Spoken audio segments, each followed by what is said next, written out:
I think it'll be the Sejuani. I think you take Sej here. But the only thing you have to be worried about, okay, they're going to take the Mika. I was going to say, the only thing you have to be worried about is like Marcoon going towards something like a Xin Zhao, because you've got the push in bot lane guaranteed, essentially with the range matchup there, so you can try and invade on towards a bottom side to Sheo, and I think that would be the idea here. I'm a little bit concerned for the side of BDS, what this early game is going to look like, specifically around the bottom side of the map, because you kind of expect Rogue to get push, and now they have a winning jungle matchup as well, so Sheo's obviously a very creative player, known for these kind of more crazy pathings in early game. Cheeses sometimes, yeah. But you're going to have to get really creative because the enemy composition so far is just looking much more powerful in the early game. Talia, of course, versus Hui, much closer than the bottom lane matchup, but and also Adam's got some crazy counterpick here for top side. I'm concerned about how BDS play out the early game. Yeah, I think it's definitely going to be easy for Rogue to just say, hey, Xin Zhao, start your bot side, make sure that then you're able to invade onto blue off of that first rotation. So I'm curious how Sheo wants to try and start this one out, because I think you're going to be very quickly under pressure going through.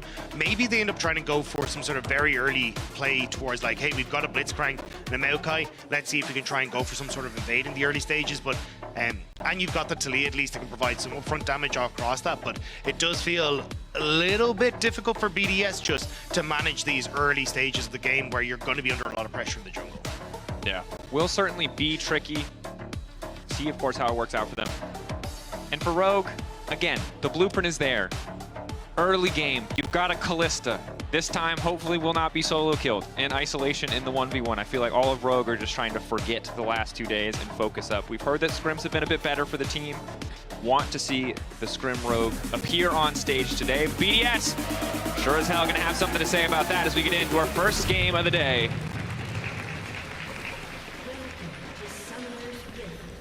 Already, we can see as we get into this, bit of an unusual start for Rogue. Okay, we're gonna go into a pause immediately. I thought you were gonna say all their skins are blue, and I was like, team bonding in the chroma department. On the blue side. Crucial. Yeah. Yes, and Rogue, they're Rogue. Focus, strong it's just like brand identity. You're like, what's going wrong in the coaching? You're just backstage. They're like, brand identity. Look, I feel like our team is missing marketing. Just bring this. Guys, we're fine with the O2, but we're not all wearing blue skins at the same time on the Rift, okay? I didn't write those brand guidelines so you could ignore them.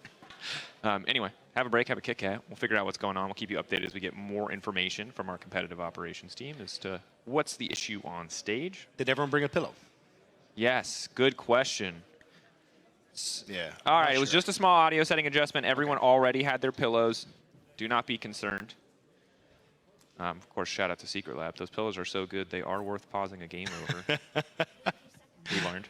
Courtesy of Targamas. Thank you for that, Target. All right, going back in. And the thing is, we've talked a lot about Rogue, right? And it's not that BDS are above criticism for their start of the season. I just think that for Rogue, because we're seeing so many of the same issues manifest, we really want to see change at a much higher rate. That is kind of the expectation for the lineup overall. Whereas BDS still need to improve, still need to show us more, but it's easier to believe that they've got what it takes. That said, Adam, slice and dice start, good patience. We've got a lane swap to kick things off. Do Rogue want to keep this is the question. I like the creative level 1.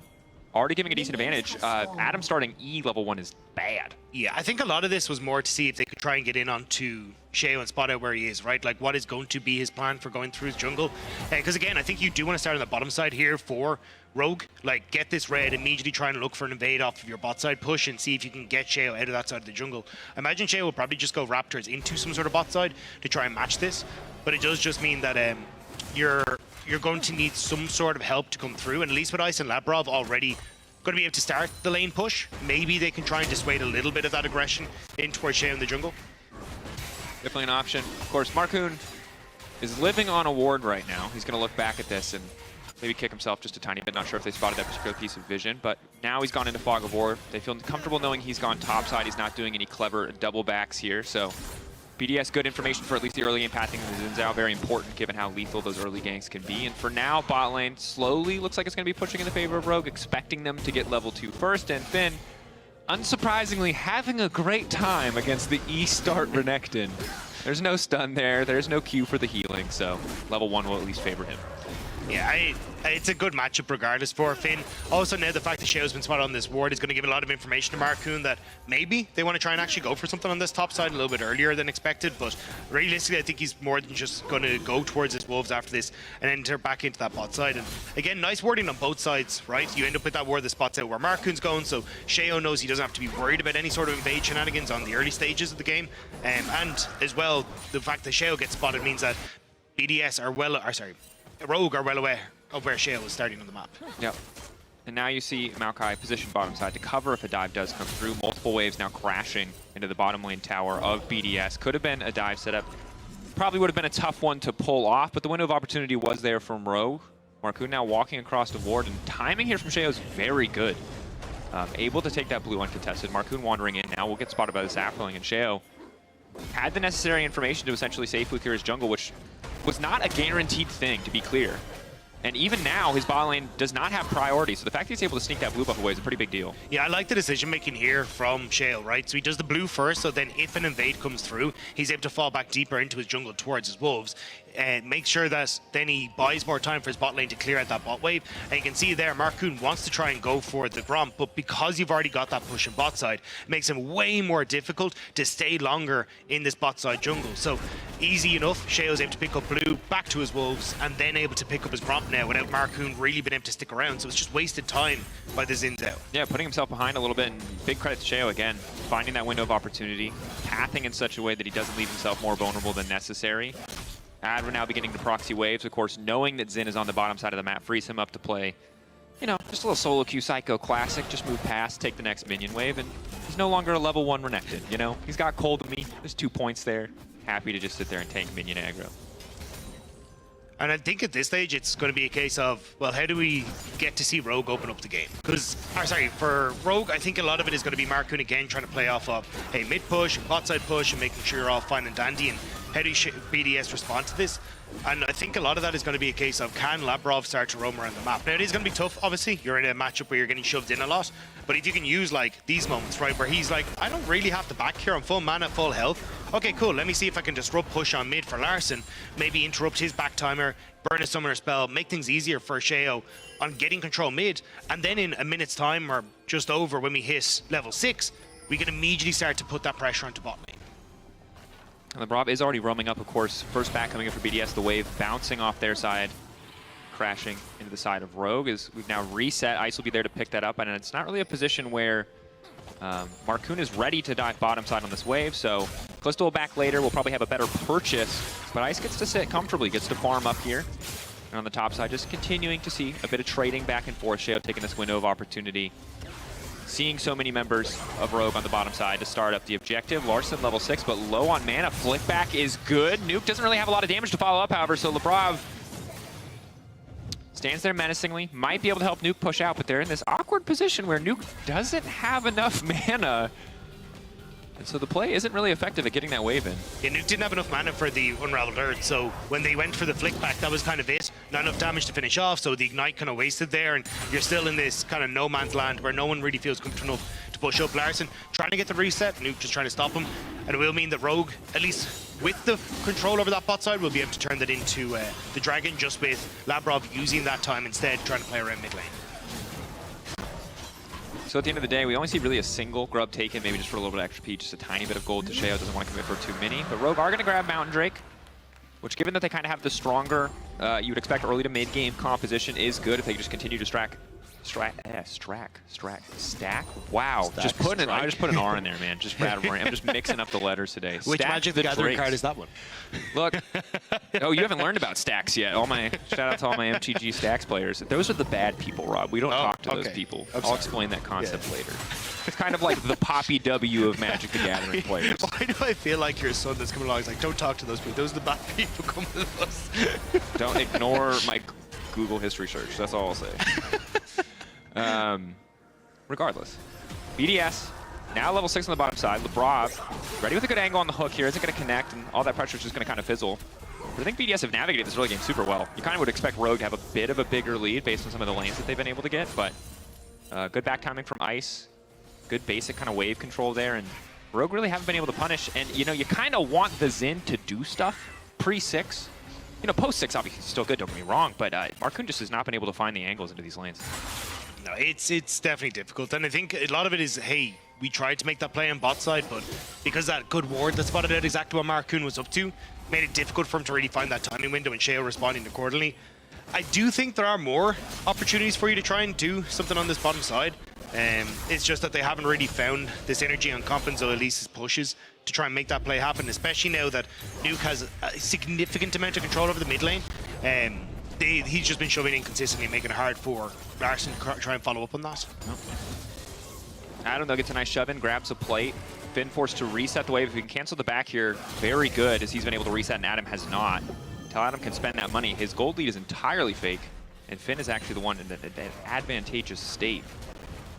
Sheo going to, meantime, just try to finish off another grub or two in the Brav. Here we go. Big hook. Not going to connect. Flick does connect, but again, we are in the early game Talia stage. Can she half health you? Absolutely. Can she 100 to 0 you? Hell no. It does put Larson in an uncomfortable position though, because now he can't really step up to aggress in the wave, because, you know, one flick back could cause major issues from where he does actually go down. So instead, now you open up Nuke to go, hey, maybe you can try and put some pressure on towards the bottom side. Very, very low on mana, though, because this is just wave clear galore, essentially, between these two champions. But if he's able to get this advantage and maybe finds a quick reset, could look to try and use that ult bot, especially as Comp and Zolis want to, again, be pushing in this bot lane. Otherwise, Ice kind of gets to do what he's doing at the moment, which is just farm up neatly. I mean, he's even got a turret play for himself, which is super nice for him. Finn doing what he can to just hold on here. Obviously, Renekton, pretty easy for him to just constantly fight for push here. Now that Catalyst is there, Finn not going to have nearly as many mana problems. You highlighted it already, Rob, mana problems. The good thing about Hwei in these kind of control mage v control mage matchups, if it's just going to be this wave clear battle, is you have access to the WE, the Stirring Lights, which gives you mana back, which feels like... name. I didn't. It's next to me open on the Google. I'm not going to lie to you. I forget the names every time for Hwei. I will eventually memorize them. I mean, there's all. like 10 of them. So but thank you for the fake credit. You could have just... I could have rolled with it, but I'm not here to... You know, I don't want to be inauthentic to the people. Yeah. I know many ability names. The Hwei ones, I forget. I know Severing Bolt, and then the rest of them. That's really all you need. Your hair color is fake, but your integrity is not. Wow, you just gave me a life motto. This is my moral code I'm going to live by. Just permanently dye my hair. All right. And yeah, so... But now, finally, the control mages have backed Rob. And maybe now, with a lost chapter, probably on both sides, as Larson will most likely also buy one. Maybe there will be enough kill pressure for somebody to die somewhere on the map. I wouldn't hold my breath. The fact that, like, even BDS managed to get all 3 Void Grubs is kind of absurd. Like, you'd kind of think, hey, he kind of just meandered up there. Yeah. Got one. Like, came back later, like, all right, I guess I'll they're still take here. another one. Oh, okay. I'm feeling it. Yeah. I mean, but I could end up with a little bit more as well. I think Rogue are now starting to set up for this play on the bottom side. Dragon isn't 45, so it's a little bit early. I'd rather see them, like, pressure this wave and then be able to set up a dive in the next little bit. But Sheo really overstaying his welcome. Didn't really have enough information on the map as to where everyone is, but the Blast Cone going to take him out in Rogue. Don't want to commit any more resources to follow up. Marcoon debating. We just watched a man have just an internal existential crisis in the enemy jungle right there. He did not know if he wanted to go for that. I think it's the right call, though. Back it up.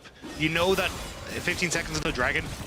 You secure that. Marcoon, pull back, flick back, good damage. Again, now finally able to burn through the Ignite. Is it enough? First blood? No. Okay. Sorry, audience. Sorry, that's my bad. You're not supposed to call it till it happens. It's like the big thing. Yeah. And I like that Rogue grouped. I like that they looked to punish and, you know, did technically catch Sheo. Just maybe skipping. Should have waited to see people on waves, I think, before he pushed up there for vision. But doesn't go down. Rue connects.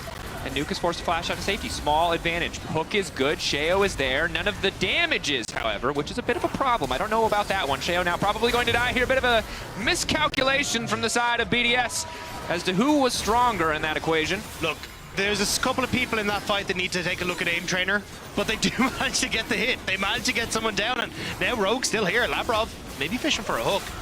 Yeah, we're not Valorant, but I will say Aim Labs, you know? It's time. Take a look. Doesn't help you with League of Legends. There is a League of Legends one, apparently.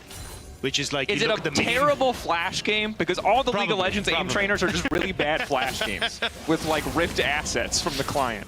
I feel like I'm playing like a bootleg League of Legends mobile game. You know what I mean? Look, maybe it is. I don't also, know. yeah, maybe. I haven't played it myself. All right, yeah. But yeah, this was a little bit messy. Like, so you end up with Solis getting knocked back. He immediately ults because he thinks he's going to be pulled forward, which means that everyone kind of dodges that. But you just, for BDS, you're outnumbered, right? You've still got Talia in the mid lane. She's not really able to come into this fight. Rogue already controlled River. Ice hadn't started to move. So if you had people there, maybe that could have been your moment. But instead, 2 dragons for Rogue. And you just burned all your cooldowns. Yeah. Hook is gone. You know, Unraveled Earth, the Flick is gone. Seismic Show. I do know that name. Yeah, there's just no damage left in the tank. And that's the thing. Maokai provides a lot of things. Damage is absolutely not one of them. And Blitzcrank has some upfront burst at level 6 with Ignite. But if you're not going to land all those cooldowns on a single target, I think it's just, yeah, pretty big miscalculation from the side of BDS. Good on Rogue to punish, but now we're in a situation where, while the gold is dead even, it's 2 Drakes to Rogue.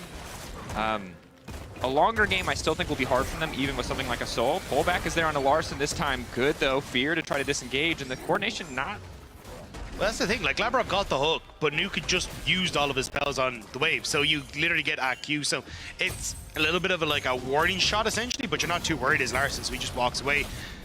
6 Void Grubs is kind of the only thing BDS really have going for them at the moment.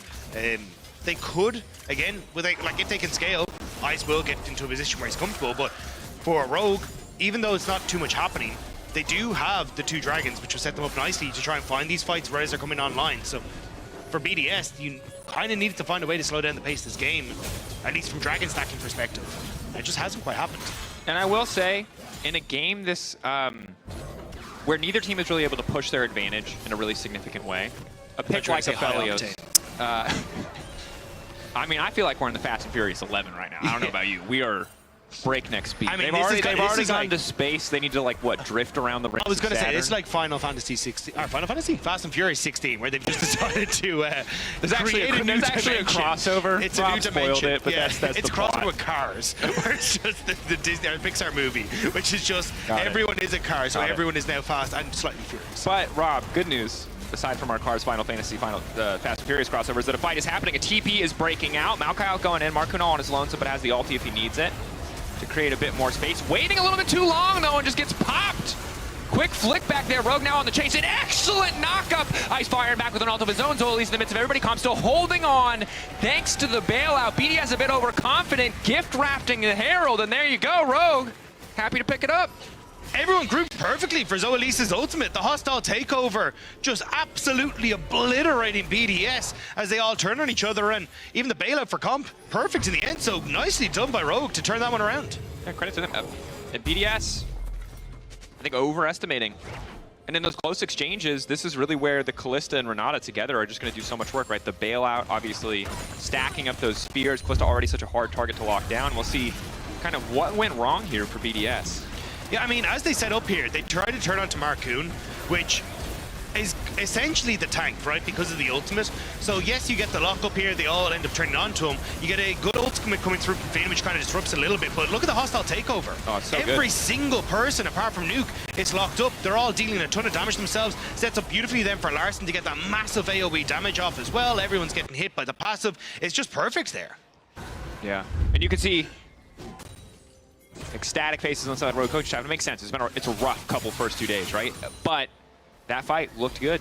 And I think in this case, you know, BDS, throw the ult out one way, get the pick that they want, but then overgroup a little bit in the context of the fight, because while the upfront burst damage of Talia is there, generally she wants to play fights after that slower. Yeah. You know, it's about consistent threaded volleys, whereas Larson just gets to smash all of his buttons on the grouped up members of BDS and just does so much work in that fight, despite not really having a jungler for the vast majority of it. And this is where, again, it's like the team fighting from BDS, which, if we look at last bit, was kind of their big highlight point, falling apart a little bit there, right? And also even the dragon stacking, having an opportunity. And look, they are in a composition that doesn't exactly threaten in the early stage, so a little bit harder to contest that. But I think that's what BDS were always good at, is finding ways to draw people around the map, trade off if they weren't able to go for these objectives. But in this one, it's been pretty lackluster, to be honest, and Rogue are kind of just waltzing their way into a couple of these opportunities where BDS are handing them the team fights. Yeah, if we look at almost all of the kills that have taken place in the game, it has been BDS initiating some sort of play and Rogue punishing. Right? Rogue have made other attempts, they just haven't resulted in greater advantages quite yet. Larson now mounting up. Straight up to the back of Shelly here. BDS with enough members in the area, they're going to have all 5 here in a second. Rogue maybe hoping to catch Nuke on the transition over. If he does get hit by the wind, becomes lightning, but it's just the crash and nothing else. Rogue laser focused on the dragon. Ice, great guns for a fight. BDS has to be careful about over-grouping. The fallout damage could be very real, but Rob just gets popped. Easy pickings. Marcoon's ult creating a lot of space here, and BDS just at a man disadvantage. Sheo's still up. I feel like they're hoping for the smite steal at this point, because there's not really a lot else to play for, unless Rogue gratuitously overstep. Zoli still has his ultimate as well, so if you try and come through this choke point, you're just setting up perfectly for that. And again, I mean, they end up focusing the Renata, who just gets yoinked back up at the Callista in these fights. Just the target selection, pretty off from BDS. Yeah, looking at it, I mean, you don't really have priority in that area. I guess they feel like they really need to contest that. They're walking into a choke point against the Hui, against a Xin, who's going to be so difficult to get damage down on, right? Talia and the Aphelios together, really bad at hurting the Xin, right? You're always operating at such a massive distance, and you can't really walk up either to finish the kill because there's a Gragas there to body block. Zoelis is threatening with the ult, as you highlighted. I feel like now that BDS are at this deficit, with 3 Drakes on the side of Rogue, it's feeling like such a hard puzzle for them to solve in the fights to come. I will say, though, it's a very rare game state that we get to. The 3 dragons are taken, and there's been 1 tower taken. it's been, or not even a tower taken. What am I saying? It's just like there's just been nothing there that really like forces them out of position. But the problem is that, like, yes, BDS can now try and trade for some of these objectives, but like, if you lose top tier 1 for Dragon Soul, do you really care as Rogue? Like, your options for BDS to actually try and counteract this without just fighting are pretty much null and void. Yeah, this is difficult. Yeah. Obviously, if BDS can maybe catch Rogue in skipping steps and setup, because we've seen that a lot recently. I think that's probably their best avenue to kind of come back in this game. And Ice is still scaling. 1.5 items going to feel pretty good. Once you get to 3, obviously, really still going to be that terror in the fights. And it's not like Rogue aren't also grouping up. They're still very vulnerable to an Inferno multi from the Aphelios. But right now, Rogue running the map. But that's the opposite side, right? Is that, like, Rogue do actually try to end this game before that scaling comes on. So even though it's like a 2.5k gold lead, you are just going to eventually run out of steam here. So for Rogue, this is where you got to go, we actually have to put pressure on the map. We have to make sure these things are operating. And I mean, a Rift Herald going into mid lane that doesn't net you anything isn't the best, right? So I think this is where I want to see, like, okay, Larson, push out this mid wave and immediately group on top. Well, BDS, they want a tower, Rob. They're determined to make this happen. And remember, 6 grubbies buffing them up, so easy pickup. Good use of the Weaver's Wall. Yeah, it's so strange because, like, hang on.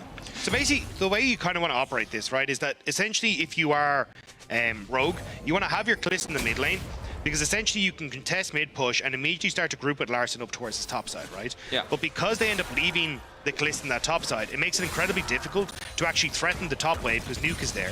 Nuke always has the Weaver's Wall to try and come down, although he is, like, zoning Larson off the wave. And in theory, you can say, like, hey, you could try and do the exact same thing where you push out mid with the Hui and then try and lean up. But Hui is significantly more vulnerable. You also don't have Zoelis who's going to be able to threaten with them as well, because Zoelis is already pictured up in this top side. So now they've kind of swapped into a position that is a bit more favorable for them. But because they'd already lost that mid tower now, it makes it easier for Labrob to start to establish vision on this top end. You can already see Sheo starting to hover on this top side as well to support Nuke. And it just feels like you have members of Rogue who have the idea of what they're supposed to do, but as you say, like skipping steps, where it's Marcoon isn't with Larson to help him protect midwave. Zoelis isn't working with Marcoon to say, hey, we've established vision to make sure we know where Lavrov is. We know that Ice is going to shove in, or even where the hell this Talia is. There's just been a lot of small errors that BDS are just utilizing to shut down Rogue when they want to try and make a play. Yep. Rogue, though, going back to basics here. Get a little bit of mid-prio, force Ice to catch the wave, move in, lay down to vision. But it's pretty shallow vision. Ice, not really contested there, is just allowed to walk up and farm it. So Rogue only get 10, 15 seconds where they can really comfortably know they have a man advantage to lay down vision. And so the sole result of 3 members grouping on mid is that single ward right next to the Raptors, which is not ideal. I feel like they would like to get more. But it is obviously tricky against Nephelios with Infernum. He just clears the wave really quickly, and unless you're willing to dive on top of him with partial information, which was the situation for Rogue, it's kind of hard to stop that. And this is why I think it's difficult to try and play Callista if you're not able to play aggressive with her or understanding how to force fights. Because if you end up with like a Varus in the mid lane, right? Varus is very easy to go, hey, I will one-shot this wave as poke Varus, and then I unlock Zoelis to go and roam and make threats and work with Marcoon to outnumber people on the map. But if you're not able to say, hey, we get Marcoon to push mid with comp and Zoe Elise, and then we invade onto your jungle to make it more difficult for you to actually like contest us, and we're forcing fights into your face, or you're losing ground and then you're losing towers. I think that's where the issue is, and right now Rogue feel a little bit lost. Now they're going to try and set up for this dragon, but again, it's like Marcoon and Zoe Elise need to be threatening with comp, as they're kind of half doing here, onto the mid wave, so comp can push in and you force Ice or whoever's trying to defend it off the tower. And now they have got mid push, they have got control over the river a little bit, but Adam on a good flank opportunity, Ice behind his tanks. BDS are no pushovers in this fight. Larson just creating a little bit of space, poking out, but that comes the Maokai ultimate. Ice for now, just allowed to free fire on the backside. Weaver's wall coming across. Comp still autoing the objective though. Marcoon needs to get in there with the smite and secure this, but it's the steal coming in from the side of BDS to stop the soul from going through. Rogue have burned so many resources in the exchange. And now just trying to run mid. Bot lane tower has dropped, and credit to BDS to find a way into that fight. They played through bot lane. Adam cleared out mid, was able to just poke his head in without really overcommitting on the flank. And the Weaver's wall from Nuke, I gotta say, not the bloodiest game, not the most impressive game maybe mechanically, but both Weaver's walls from Nuke that we've seen in the last two exchanges have essentially just gotten BDS free objectives. Yeah, and it is unfortunate that the steal went across and they weren't able to follow up, but even then I still think you could have just, as Rogue, because BDS were fully focused on the bottom side of the map, like transition to mid lane, like start to push them off, try and look for a tower off of the next wave that it just approached. So I think Rogue are kind of like overly focused on the one thing that they can do, rather than trying to pivot when they see BDS in an area as well. There's absolutely a world where they, because Rogue had so many members on the bottom side of the map, and they could have been really relatively confident of that given the vision that Rogue or that BDS had placed down, you just take mid tier 1. Adam's not walking up the wave when you got 4 people there. It's, you know, you have that access to just take that trade. Instead, they kind of take the small risk. Felt like they had better access, but ultimately you're right. I mean, BDS win the 50-50 is essentially what it comes down to, where that could have been a much more favorable trade for Rogue. Yeah, and even now, right, it's like you've got 2 items coming in for Ice. He's going to be totally fine. BDS, again, just playing it slow. They're under no real threat to try and push forward here, because they do just have the scaling. I mean, that brought fishes, but may have actually taken too far. Unraveled Earth finds a bit more space. Zoe's going in, nice handshake. Sheo maybe not the priority target, but they do enough damage to burn him down. Ice, good damage over the wall. Finn now coming in as well. Comp now on a rampage. Ice finding the long-range route. Marcoon no longer under the protection of the ultimate. Labrov going forward, trying to find the hook, forcing the flash out from Larson. Messy exchange. Jungler traded for support. You'd say that favors Rogue, but they get the flash from Larson. Key summoner in the fight to come. I mean, it favors Rogue if they get something, but people are too low. No mana on Larson. No opportunity to really push in for a tower. The waves aren't in their favor. It's just a pick for a pick, and at the end of the day, it's not going to really amount to anything. In fact, it's BDS who are getting positioned on the map for this. Larson walking up. Adam knows that he has no flash, but doesn't quite know where the enemy team is, so we'll just have to accept that this wave is going to get cleared out. Larson won't be able to push it much further than this, but with Finn coming up to support, I think they're trying to catch Adam. Being a little bit too greedy to overstay. Creep there if he wants to double dash through. I don't think he gets the edge of it. He doesn't have another dash. Adam now forced to use the ultimate. Ignite ticking. Running for his life. Spiraling despair. Severing Bolt going to come in a second here, but the dash is off cooldown. He'll just walk away. Dangerously close to death. Adam taking an unnecessary risk, but because he lives, Rogue are pretty far behind on tempo. They have to push out this topside wave and back. Larson needs mana. Finn, though, might be in a bit of a dangerous position. That probably will spot him. You're going to get the reset from Larson, but BDS don't really want to try and chunk this in. So again, I think it's just going to be waiting for 2 minutes. Rogue not really feeling comfortable to over-aggress in the map. Again, they're not trying to play around this Kalista in the manner that they really should. Like 4-0-2 on a Kalista, you should feel pretty confident to say, hey, look, we're going to look for skirmishes, we're going to look for fights, you're going to be a decent spot, but they just haven't been comfortable trying to force them. And now BDS are going, cool. We're just going to continue to clear waves. We're getting nearly 3 items onto Nuke. We're getting nearly 3 items onto Ice. Sheo's starting to look pretty damn tanky as well.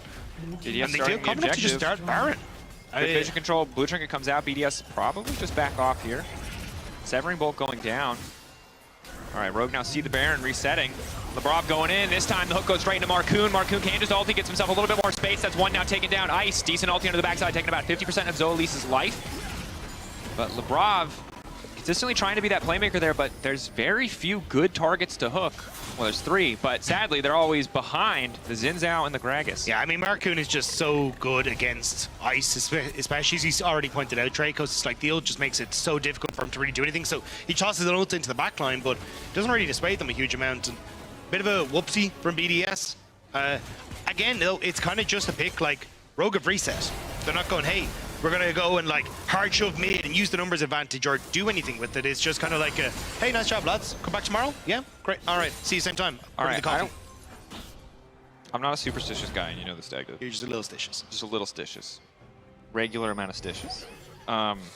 But when you started talking about Cars X Final Fantasy X The Fast and Furious, they did start killing each other. So do you have any more thoughts about that particular collab / potential streetwear drop? Yeah. Because all I'll say is it sounds hard. I don't know what that clothing line looks like. But I just need to know what Vin Diesel looks like as Lightning McQueen, you know? Like, how do you get Vin Diesel's face on a car? And it seems to kind of have to be working. The natural human inclination, and one to wonder if you can keep your job while also talking about what Vin Diesel's face would look like as a car. Anyway, both sides are grouping. Did you ever wonder how you got here? Every day. Every day. Every day, Rob. And Rogue also wondering how they got here in this situation. But the good news is they have Callista, situation being barren. Marcoon, they're doing good damage. BDS need to bully their way in. Finn has a great flank. This is good. They know he's there, though. They should definitely know he's there. Oh, rinse and repeat. They're just walling off half the team, but the pullback is good. BDS so far winning this fight. Ice now trying to get away. He doesn't have great guns for the fight. Finn going golden, buys a moment, gets a little bit more space. Zoelise on their tree, getting lower and lower. LeBron waiting over the wall, not doing a whole hell of a lot, but Ice finally swapping guns. Nuke now stepping forward, threaded volley to try to finish off Marcoon. Flash forward, Nuke gets the kill. LeBron waiting. Where's that hook gonna go? Right on the Finn. Oh, punch! Knock up into the sky. Finn running for his life. Flickback still managed to catch him. Ice on the chase. Rogue getting pushed away from the pin. It felt like a guaranteed thing. Now there's a TP on the midwave because Larson just needs to get the hell out. And Zoelise has been left to die. He's flashing. You should not have flashed. Why did he flash that? He was dead. He should not have flashed. No. And Vin Diesel's face on a car does it again, folks. We found the key to getting them to fight. Just kidding. Oh, you started talking about again that Larson wants to fight. Larson's there. It does work. It works. But now the TP's got this is psycho. Talia's on the way in. Larson is very likely going to die here. Talia has so much movement speed. Yep. Now that's a slow. Larson has to flash. Free summoner spell. Larson just really wants to make sure they do not get this Baron. This is BDS's path back into the game. Chill? No, he's not going to try and go for it. Okay. All right. And just like that, BDS are winning. I don't know how, but it happened. I mean, I'm not gonna lie, a huge amount of this just comes down to Rogue inactivity. And I think a lot of that play was Rogue kind of feeling like, hey, we need to do something because we're just being stalled out in this game and they're gonna come back. The thing is, they won the fight where they hard forced, and I thought that would have been the indication that they could do more, but it just doesn't feel like. I think Comp's just having a really hard time getting in when Nuke is in a decent position. Yeah. It's just, again, credit to Nuke. 2-0-4, not the most glamorous scoreline. It's good, but I feel like he's just been, outside of one or two instances, really, really solid this entire game. And look, I don't know if we're going to get a replay of that fight because Felix got a bit far, but I don't know how Finn managed to get that flank. He's standing using his sweeper, and there's one ward that spots him, and no one's gone, hey, I wonder why we don't have vision on this ward anymore. It's like, and then you even see the control ward just get placed on top of it. I was like, this is fine. But BDS managed to turn around anyway. Now you got Marcoon, he's in a lot of trouble. Back onto Marcoon. Most of his life now gone. Holding onto the ulti. That's Mikhail's gone. That felt a bit premature. Not going to have that for the next fight. Lebrov's still fishing and getting murdered by his AD carry, which for Ice has to feel pretty cathartic because I'm going to tell you, in the laning matchup, Blitzcrank does not help a lot. So, bit of revenge. Slap him around. Look, unfortunately for Rogue, they're just being outpaced here. And, okay, we are actually going to get the... Okay. But I want you to... So see this ward, all right? Watch him just lose his vision. And no one goes, why do we not have vision? Must be a bug. And then the pink ward goes on top of it. And no one goes, why is there randomly a pink ward here? There's nothing. No. And then he gets this. I was like, how does no one spot this the entire time? And the better question is, how do BDS not win from that position? I guess they don't finish off Ice. Sheo's just standing back. Yeah. Both carries are just allowed to free hit. Comp finally goes in, but... It's too late, yeah. Well, that was just questionable. Maokai was right there. I'm not sure if he just thought that he did more damage. Hook from Lebrov, obviously pretty straightforward. Wow. Yeah, that was a moment. Huh. Finn mind control, new technique, I guess. And then Zoelise flashes, which, bit of an oopsie. It's you know when you're playing D&D and it's like, goes back, someone dies. The guy in heavy armor is like, I'm gonna do the sneak roll, and you're like, there's no way this is gonna go well. Finn just hitting straight nat 20s. But so is Nuke, baby! Two-man knockup, Comp. Taking out Nuke will finally pop, courtesy of the Spiraling Despair. Finn's still going in, but he's gonna get stunned up by the lingering Unraveled Earth, and Adam He's just going to town in the back line. This game was neck and neck. Rogue thought that they were pushing an advantage, albeit very slowly. All it took was that single Baron. BDS in full control.